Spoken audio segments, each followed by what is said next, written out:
Welcome back to the news, and we are kicking things off with a major diplomatic showdown. Iranian FA chief Mehdi Taj has dropped some bombshell statements demanding respect from the United States regarding their military institutions as the team prepares for the World Cup in California and Seattle. Taj's comments come right after Secretary of State Marco Rubio made a firm statement that no person affiliated with the Iranian Revolutionary Guard Corps will be allowed across the U.S. border. We dive into the high stakes of this clash between national pride and international relations right now.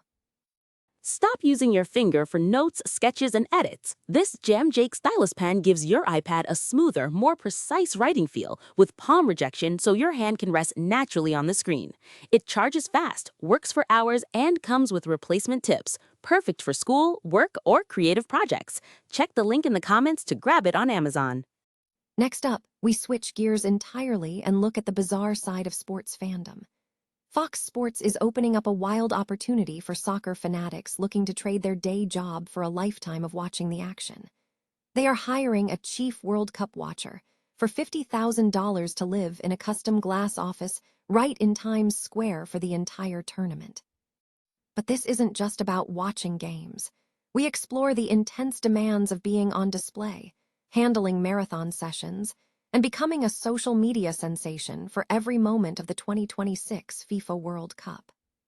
Now, let's travel across the Atlantic to see how passionate fans are making their journey to the tournament.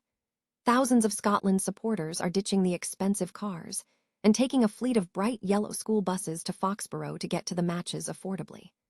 Organized by the Tartan Army, these fans are turning a simple idea into a massive logistical operation, securing seats for over 1,000 people for just $47 a seat instead of $95 for official shuttles. Get ready for the details on this incredible fan effort. Finally, we look at the big picture regarding the hosting expectations for the World Cup. Despite the massive anticipation, hotel bookings across most U.S. host cities are falling far short of what was expected, according to a new report from NPR.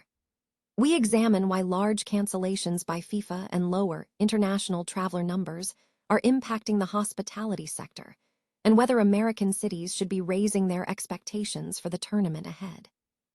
Stay with us for the full breakdown. Iran has issued a strong demand for respect from the United States regarding its participation in the 2026 FIFA World Cup, insisting that the U.S. must respect Iranian military institutions if the team is to compete in games scheduled in California and Seattle. This demand follows statements by Secretary of State Marco Rubio, who confirmed that while the Iranian team would be permitted to play on U.S. soil, no individuals affiliated with the Islamic Revolutionary Guard Corps, or IRGC, would be allowed across the U.S. border. Iranian Football Federation Chief Mehdi Taj, a former high-ranking member of the IRGC, voiced his concerns directly, stating, "We are going to the World Cup, for which we qualified, and our host is FIFA, not Mr. Trump or America." Taj emphasized that if the U.S. accepts hosting Iran, it must also accept that it will not insult Iranian military institutions, warning that such actions could replicate a situation similar to what occurred in Canada. Taj referenced a recent trip to the FIFA Congress in Vancouver, where his visa was canceled mid-flight after Canada designated the IRGC as a terrorist organization. He stressed the need for a guarantee from the U.S. that the symbols of the IRGC will not be insulted, ensuring that incidents like the one in Canada will not recur. Meanwhile, discussions regarding Iran's inclusion in the 2026 tournament have intensified.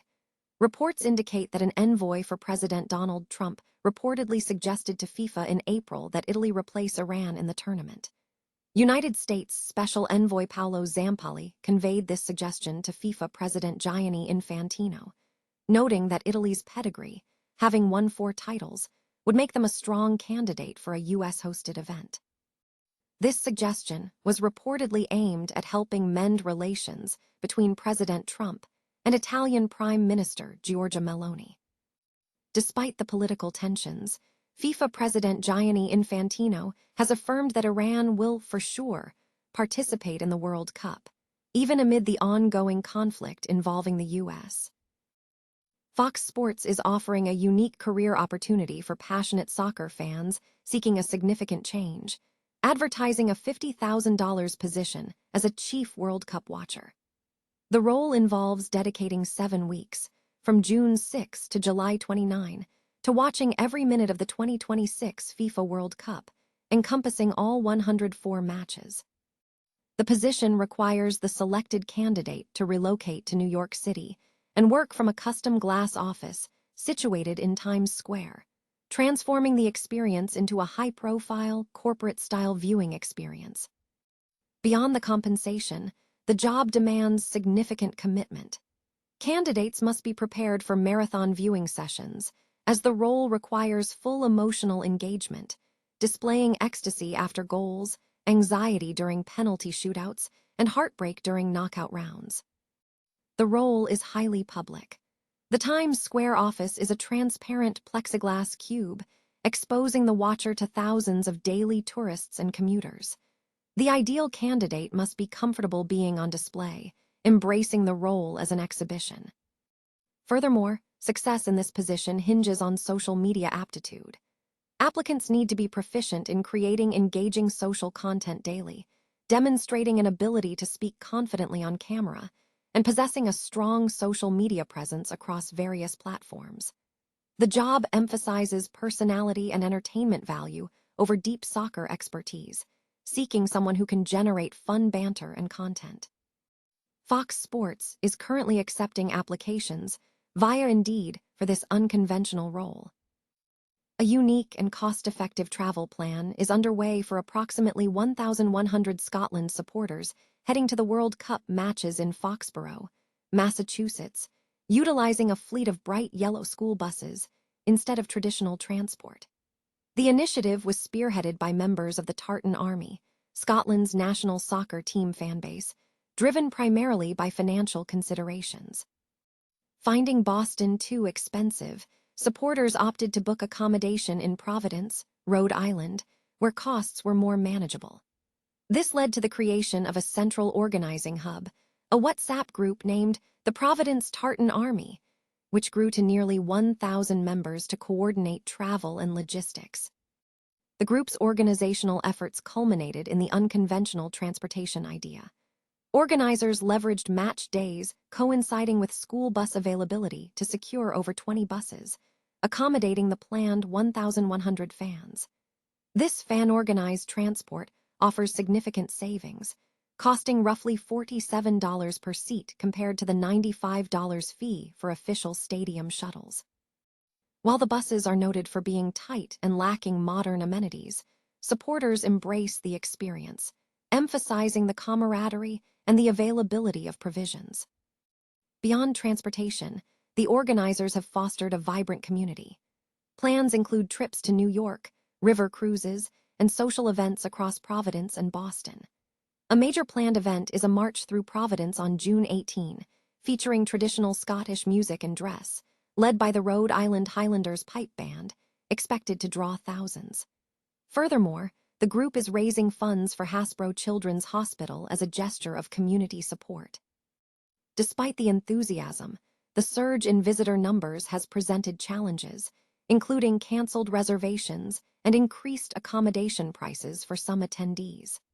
However, the passion for the World Cup remains high, with many fans viewing this event as a long-awaited return to the competition, marking a significant milestone for supporters after Scotland's last appearance in 1998. World Cup hotel bookings across the United States are significantly underperforming expectations, according to NBC Sports. Despite the high anticipation surrounding the U.S. hosting the World Cup for the first time since 1994, hotel occupancy in most host cities has fallen far short of projections. Raphael Naum of NPR reported that hotels in cities hosting World Cup matches have seen bookings below what was anticipated. This trend is evident in Kansas City, where hotel bookings for June and July are lagging behind normal figures for those months. The primary factors cited for this shortfall include substantial cancellations by FIFA and fewer international travelers than initially projected. Miami and Atlanta stand out as exceptions, aligning with or exceeding booking forecasts. Despite these outliers, the report cautions that American cities should temper expectations for a massive influx of non-American visitors. Currently, the United States does not possess the strongest international reputation, and the appeal of travel from foreign countries is not as strong as it once was. Officials remain hopeful that this situation will improve in the near future.